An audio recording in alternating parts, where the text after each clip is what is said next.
자, 한 주간 정치 이슈를 짚어보는 시간 정치인사이드 이어갑니다. 조경근 교수와 함께하죠. 교수님 안녕하세요. 네, 안녕하세요. 네. 자, 어제 오전에 북한이 발사체를 쐈습니다. 네. 결과적으로는 실패했는데 북한은 이게 우주 발사체 위성이라는 주장을 하고 있어요. 그렇죠. 위성인지 탄도미사일인지 정부도 처음에는 우왕좌왕했던 것 같습니다. 네. 어떻게 보십니까?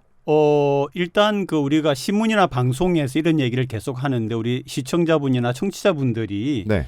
그냥 뭐 그런가 보다 하고 넘어가는 이유가 여기에 관련되는 기본적인 어떤 사항을 아직 모르시기 때문이거든요. 그리고 설명해 주는 데도 별로 없고 네. 일단 제가 시간 조금 내서 이 부분을 좀 설명드리면 아마 청취자분들께서 앞으로 이 이야기가 있을 때에 그래서 그렇구나 이해를 하실 거예요. 네. 세계를 첫째는 우리가 왜 초음속 미사일, 극초음속 미사일, 그다음에 이번에 말하는 위성 이렇게 있잖아요.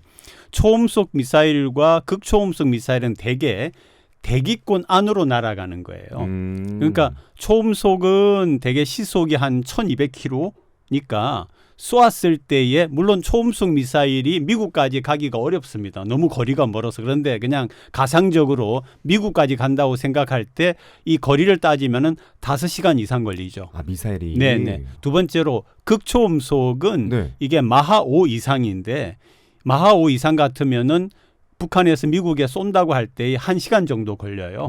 그런데 5시간은 뭐 말할 것도 없고 1시간이 걸려도 그 사이에 요격 미사일이 와서 다 없어지는 거죠. 그렇죠. 그러니까 이제 더 빨리 보내고 더 요격하기가 어려운 미사일이 있어야 되는데 그게 어떻게 하는 거냐 하면은 지금 북한이 쏘는 식으로 그러니까 위성이다라고 하지만은 ICBM 고도의 ICBM과는 거의 구분이 되지 않습니다. 그 기술이에요. 네. 그럼 이게 어떻게 되느냐 하면 처음에 이제 쏩니다.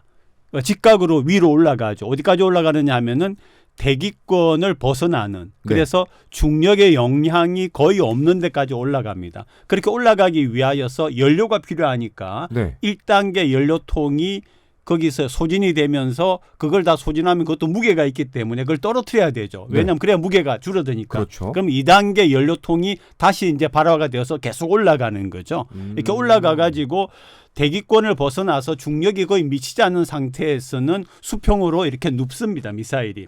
그리고 이제 중력이 없는 거의 미치지 않는 상태에서 굉장히 빨리 달립니다. 그래서 예를 들면은 이제 뭐 모스크바에서 워싱턴 정도까지 날아가는데도 한 30분 40분 충분히 공격을 할 수가 있습니다. 그리고 이게 대기권을 벗어나 있기 때문에 그걸 요격하기가 굉장히 어려운 거죠. 네. 그리고 이제 그다음에 이제 그 대기권 바깥에서 날아간 다음에 목표 지점 위에 가면은 거기에선 다시 대기권 안으로 들어옵니다. 그거를 대기권 재도립이라고 하는데요. 대기권 재도립을 할 때는 굉장히 고도의 기술이 있지 않으면은 다 없어져 버립니다. 그래서 지금 현재 북한을 두고 이야기할 때 국제사회에서 저 같은 이제 이 전문가들이 이야기할 때 북한이 지금 말씀드린 웬만한 기술은 다 가지고 있는데 아직 북한이 그 기술은 없을 거다라고 하는 확실한 거 하나는 대기권 재도립 기술.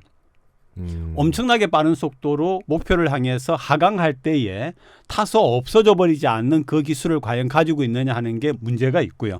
그다음에 이번에 이제 북한이 보여준 거는 당연히 그거는 앞에다가 머리 부분이죠. 헤드 부분에 정찰 위성이 탑재되어 있으면은 정찰 위성이고요.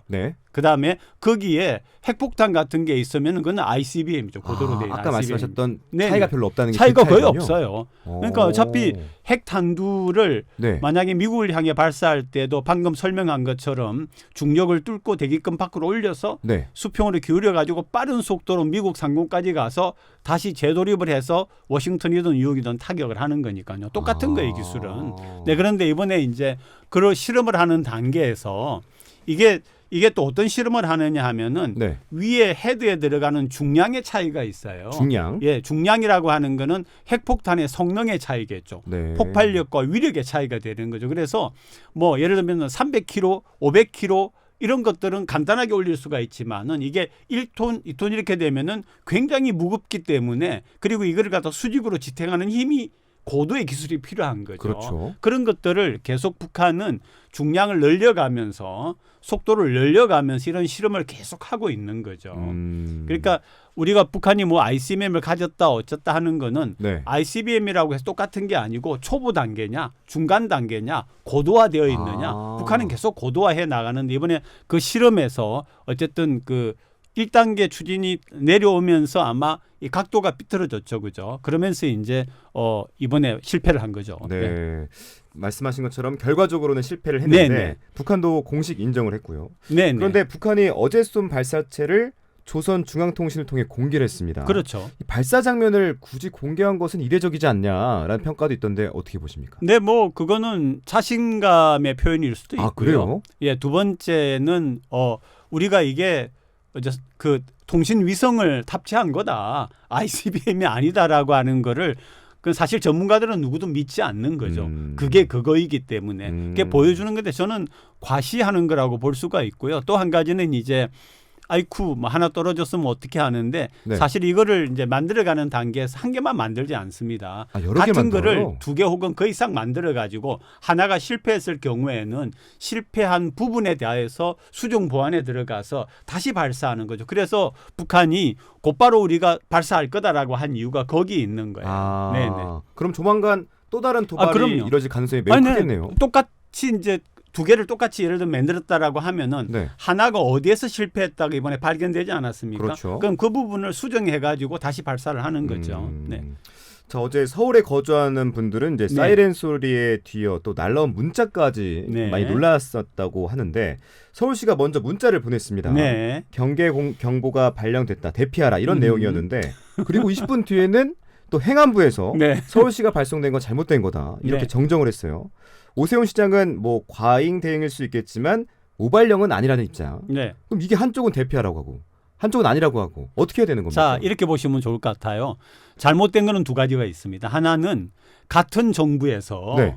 서울시와 행안부가 서로 이 문제를 놓고 이견의 다툼의 모습을 하는 것은 굉장히 잘못된 거예요. 뭔가 지금 이게 중앙에서 함께 합동으로 제대로 통제가 안 됐다라고 하는 걸 보여줬기 때문에 네. 윤 정부 입장에서는 굉장히 뼈아픈 부분이고요. 두 번째는 서울시가 그걸 발송을 할 때에 이게 뭐다라고 하는 얘기가 있어야죠. 네. 왜 이런 경보를 디테일하게 발송한다가 있어야 되는데 그런 것들이 문제이고 이제 다시 돌아와서 저는 서울시 입장에서는 그런 발표를 한 게 욕을 덜 먹는 방책이었다라고 생각을 차라리? 합니다. 네, 왜 그러냐면은 북한이 대개의 경우에 이런 실험을 할 때는 네. 동해 쪽으로 발사를 합니다. 네. 그런데 상대적으로 동해는 태평양 바다잖아요. 그런데 그렇죠. 상대적으로 좁은 서해 쪽으로 해가지고 지금 보면은 군산에서 약 250km 서쪽으로 해서 발사가 되지 않았습니까? 그래서 그렇죠. 필리핀 인근에 떨어지도록 그렇게 되었는데 이게 이제 지금 일단 실패를 했지만은 더 큰 실패일 경우에는 방향이 틀어질 수가 있잖아요. 방향이 틀어지면서 거기에서 북속이 떨어져 나와 가지고 그게 낙하했다라고 하면은 그게 서울에 떨어질 가능성이 0이라고 말할 수가 없는 거죠. 그렇게 했을 경우에 만약에 이런 경보를 발령하지 않고 네. 그럴 가능성은 거의 없지만 우리가 백에 하나 그렇죠. 만약에 만에 하나. 서울 끄트머리 동네라도 떨어졌다라고 하면은 서울시는 어떻게 되겠어요? 그렇죠. 네. 아예 무대응이 돼 버리는 거니까. 네. 그러니까 해놓고 미안합니다라고 하는 게 훨씬 더 차선적으로 나은 대응이었다라고 보는 건데 아까 제가 말씀드린 그 두 가지 부분에서는 네. 수정과 교정이 필요하다라고 봅니다. 네. 좋습니다. 네. 자, 국민들 입장에서는 만약에 실제 네. 상황이 벌어진다면 네. 어떻게 대응해야 될지 좀 그러니까 약간 이제 우왕좌왕하게 사실은, 돼가지고 네, 사실은 뭐 아주 옛날에 네. 미국이가 몇 대가 내려옵니다 이렇게 잘못되어 가지고 문제가 있었던 것처럼 그때는 미국이가 내려온다라고 이야기를 했어요. 네. 했는데 이번에는 왜가 없었잖아요. 그래서 사실은 지금 우리가 이제 민방위 훈련이라고 하는 걸 안 한 지가 꽤 됐잖아요. 그렇죠. 그래서 이제 뭐 굳이 저는 개인적으로 굳이 그럴 게 있느냐는 생각이 드는데 만약에 철저하게 대비를 한다고 하면은 소위 말하는 방공호가 어디 위치에 있고 하는 것 정도는 서울 시민들이 내가 사는 곳에서 가장 가까운 방공호는 어디에 있고 하는 것 정도는 알 필요가 있고요. 네. 그다음에 이번에 이제 준 교훈은 북한이 발사하는 미사일의 방향이 항상 동해로만 가는 것이 아니고 어디로 갈 수 있다라고 하는데 그렇죠. 이번에 동해를 선택하지 않은 거는 일본이 만약에 자기네 영해나 영공으로 통과할 경우에는 격추시키겠다라고 얘기를 했습니다.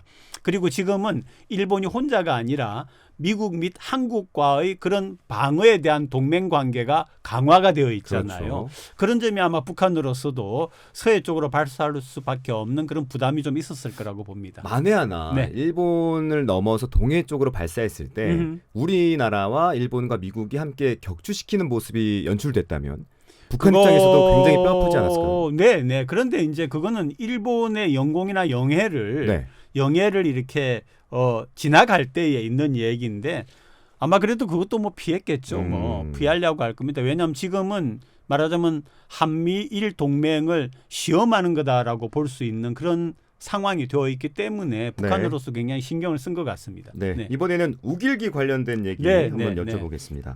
부산에서는 지난 29일 오전에 일본 자위대함정이 부산에 입항을 했습니다. 그런데 우길기와 거의 같은 모양의 자위함기를 개항한 채 들어왔어요. 네, 네. 네. 그동안 우길기 개항을 두고 여러 번 논란이 있었는데 네. 우리 국방부는 국제적인 관례라면서 문제가 없다라는 네. 입장이에요. 어떻게 보세요? 우리 정부의 입장이 많이 바뀐 거죠. 그전 네. 정부에 비하면은.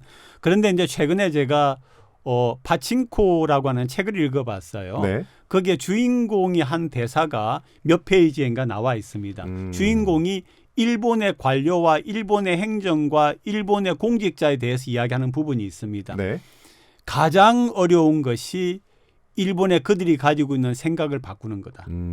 그런 그 주인공의 대사가 파친코라고 하는 책에 나와 있습니다. 네. 뭐냐면 일본에 살아본 사람은 일본의 관료와 행정의 세계가 얼마나 이게 고집이 세고 바뀔 수 없느냐 하는 건데 이번에 이제 그 일본과의 외교에서도 사실은 비판이 많지 않습니까? 윤 정부의 윤 대통령의 외교에 대하여서도. 그런데 지금 이야기하는 거는 그래서 어쩔 수 없다라고 하는 것을 강조하고자 하는 것이 아니고 네. 그런 일본임을 알면서 우리가 다른 방법을 취해야 되는 거죠. 우길기를 달고 온다라고 하는 것은 그렇다면은 뭐 하지 말자든지 우리 영내에서는 뭐 합동훈련을 하지 말자든지 그렇게 좀 강경하게 나갔을 때에 미국의 조정이 있다든지 일본의 무슨 방법이 있다든지 하는 거지. 지금 현재 그런 것이 없이 상당히 그전 정부에 비해서는 굉장히 호의적인 상태로 있을 때에는 네. 그런 것들을 이 정부가 막아낼 수 있을 건가 하는 생각이 듭니다. 우리 국민들이 가지고 있는 그런 감정과는 다르게. 네. 네, 네.